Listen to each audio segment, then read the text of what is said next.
जमाने का दस्तूर तो सब जानते हैं दोस्तों, लेकिन जब चिड़िया ही शिकार करने निकल जब पड़े तो आसमान भी सहम जाता है। आप सोच रहे होंगे कि रातों के सन्नाटे में अक्सर कौन चला जाता है। दुनिया कहती है कि आदमजात हवस का भूखा है, लेकिन अगर मैं कहूँ कि बाड़मेर की उस खामोश सुनसान सड़क पर शरीफों का चीर हरण करने के लिए दो आदमखोर रूहें भटक रही थी, तो क्या आप यकीन करेंगे?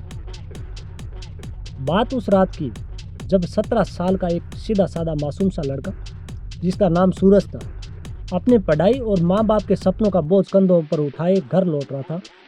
सड़क पर सन्नाटा ऐसा कि अपनी सांसों की धड़कन सुनाई दी।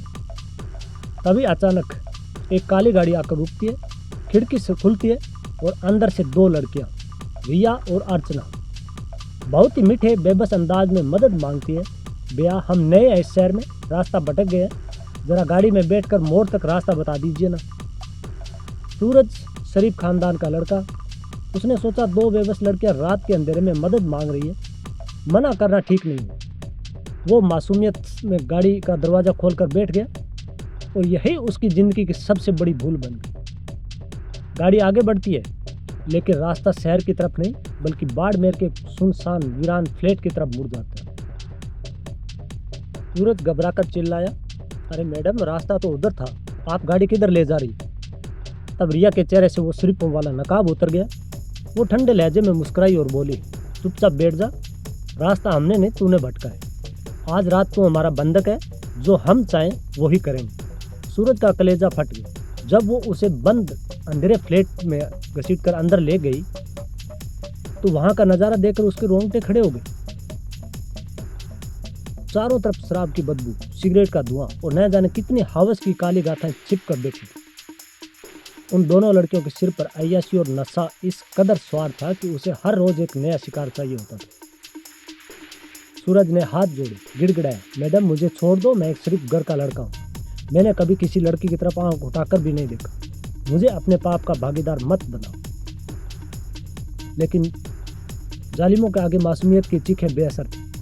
जब सूरज ने उस दरिंदगी के आगे झुकने से साफ मना कर दिया, तो उन दोनों ने वैसीपन की सारी हदें पार कर दी। बेल्ट निकाली और उस 17 साल के बच्चे को जानवरों की तरह पीटा गया, पीठ पर कोड़े बरसाए गए, नाखूनों से नोचा गया। जब सूरज दर्द से तड़प रहा था, तब उन्होंने दी धमकी कि अगर तूने जरा भी चालाकी दिखाई या हाथ उठाया तो हम अपने कपड़े फाड़कर चीखेंगे कि तूने हमारा रेप किया। पुलिस आएगी और तेरी पूरी जिंदगी सलाखों के पीछे सड़ा देगी। बेबसी की ऐसी जंजीर जिसमें एक शरीफ लड़का अपनी इज्जत और जमीर दोनों के हाथों लाचार हो गया। पूरी रात वो दरिंदे, वो लड़कियां उसकी आबरू के धज्जियां उड़ाती रही और वो बेबस मासूम आंसुओं के घूंट पीता रहा। सुबह की पहली किरण फूटते ही उन्होंने सूरज को सड़क पर फेंक दिया और धमकी दी कि मुंह खोला तो अंजाम बुरा होगा। उन सातिर लड़कियों को लगा कि हर बार की तरह इस बार भी उनका शिकार डर कर अपने घर पर दुबक जाए, लेकिन वो भूल गई थी कि जब एक शरीफ का जमीर जागता है तो पाप के साम्राज्य की ईंटों से ईंट बच जाती है। सूरज घर नहीं गया, वो अपने जिस्म पर जख्मों का दाग और आंखों में आग लिए सीधे थाने पहुंचा। जब उसने कोतवाल के सामने जाकर कहा, साहब मेरी इज्जत लूट ली गई, दो लड़कियों ने पूरी रात मुझे बंधक बनाकर नोचा है, तो पुलिस वाले भी सन रह गए। कोतवाल ने जब सूरज की पीठ से कुर्ता उठाया तो उस पर बेल्ट के निशान और नाखूनों के खरोंचे चीख चीख कर उस रात की दास्तान बयान कर रही थी। बिना एक पल गंवाए पुलिस की गाड़ियां उस सुनसान फ्लैट की तरफ दौड़ पड़ी। दरवाजा खटखटाया गया। अंदर से नींद में धुत जब एक लड़की ने दरवाजा खोला तो सामने पुलिस खड़ी। कमरे का अंदर का नजारा देखकर खाकी वर्दी वाले भी कांप उठे। आपत्तिजनक सामान, नशे की गोलियां, शराब की बोतलें, सब बिखरा पड़ा। हथकड़ियां जब रिया और अर्चना की कलाइयों पर कसी गई तो उनका सारा घमंड मिट्टी में मिल गया। पूछताछ में उन्होंने कबूला कि सूरज उनका पहला शिकार नहीं था।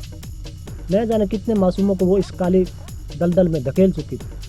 कानून के हाथ आखिरकार उन लड़कियों की गर्दन तक पहुंच ही गई। लेकिन यह कहानी हम सबको एक बड़ा सबक दे जाती है कि ज़माना बदल चुका है दोस्त। अब सिर्फ बेटियां ही खतरे में नहीं है, राह चलते अपने बेटों की हिफाजत करना भी उतना ही ज़रूरी हो गया है। सतर्क रहिए, सावधान रहिए। वीडियो अच्छा लगा लाइक और शेयर ज़रूर कर दीजिए और चैनल को सब्सक्राइब करके ज़रूर करें। जय हिंद।